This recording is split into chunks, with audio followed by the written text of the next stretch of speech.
Today we are going to show how to create a dotted line in Illustrator. First create a line using the line segment tool. Go to Windows panel, then select stroke. Click show panels. Click the box marked dash line.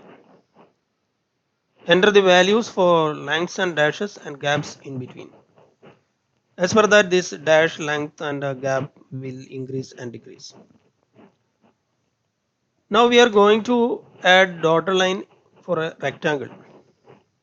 Select the rectangle tool, create a shape using the rectangle tool and add rounded radius. Enter the values for length and dashes and gap between.